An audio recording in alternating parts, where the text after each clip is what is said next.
Farm News Media presents Farm News 5. DowDuPont's Agriculture Division has a new name. Farm Bureau members are invited to meet the 2018 candidates for governor, and Michigan Ag Commodities' Chris Betts has a look at market activity. I'm Janelle Brose, and this is Farm News 5. Farm News 5 is brought to you by Ford. DowDuPont's Agriculture Division will have a new name. Corteva Agriscience, as it will now be known, brings together DuPont Crop Protection, DuPont Pioneer, and Dow AgriSciences. Yeah, this is one of the real advantages of the merger of Dow and DuPont coming together to form this new division. Corteva is the tremendous opportunity we have now, the diversity of our germplasm, a portfolio of seed offerings, and our ability to put our chemistries together in some new and novel ways. So I think growers will hear a lot about our A-Series soybeans. Yields last year were outstanding and continue to drive that forward, fully enabled with Roundup Ready to Extend technology. We'll also continue to move forward in our corn breeding operations, and we've got an expanded lineup there under the Pioneer brand. But we're also kind of reinvigorating the Mycogen brand and bringing some new germplasm, a more diverse pool of germplasm to put in those Mycogen bags as well. Corporate headquarters for the intended company will be located in Wilmington, Delaware. The new name was announced during Commodity Classic earlier this week.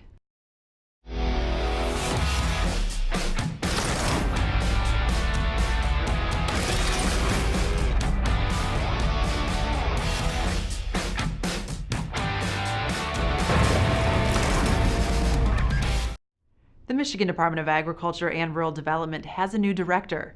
Gordon Wink, previously MDARD's Chief Deputy Director, is now at the helm of the department following the resignation of Jamie Clover Adams. After almost 6 years at MDARD, Adams has accepted a new position with the U.S. Department of Agriculture as an advisor to the Office of the Secretary. Jamie Clover Adams truly was an advocate for agriculture in Michigan.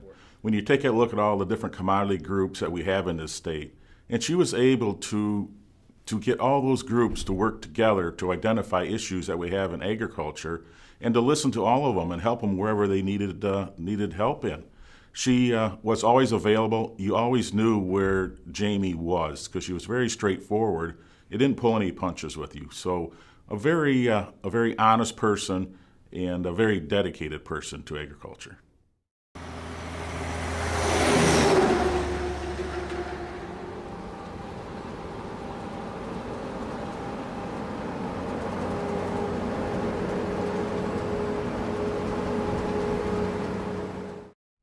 To help farmers manage their forages for better profitability, MSU Extension will host regional meetings this month.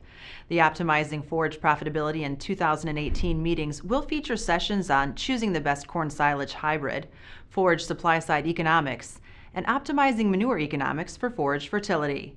Meetings will be held March 13th in Bad Axe, March 22nd in Shepherd, and March 27th in Coldwater. The cost to attend is $10. Contact the Lapeer County MSU Extension Office to register.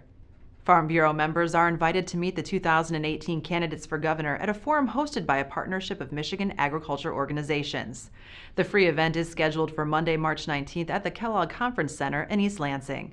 Attendees will hear candidates' positions on important issues and have the opportunity to ask questions. Registration is due by Wednesday, March 14th and can be completed online at mishfb.com. With a look at the latest market activity, here is Michigan Ag Commodities' Chris Betts. Thanks, Janelle. Dry conditions in Argentina continue to be the story, lending support to corn and beans this week. Excessive rain to the north in Brazil is delaying early harvest there. Beans notch fresh contract highs as funds have been happy to take on ownership in soybeans and meal, extending net longs in both. How far this group is willing to go long remains to be seen, but they have certainly shown a willingness to own beans in the past. Funds are building a net long in corn amongst poor South American conditions. Corn continues to grind higher, making 2 to 4 cent jumps exciting. Wheat jumped higher this week, breaking through prior resistance points. Warm, dry conditions in the U.S. plains continue to lend fundamental support, as high winds this weekend are making wildfires a concern. Chicago has followed Kansas City wheat, which made multiple 20-plus cent moves this week. The spread between Kansas City and Chicago continues to trend wider, but look for Chicago to still tag along. For more market information, go to mishag.com. With Michigan Agricultural Commodities, I'm Chris Betts. For more news and video, visit MichiganFarmNews.com and the Michigan Farm Bureau channel on YouTube. With Farm News 5, I'm Janelle Brose. Have a great week of farming.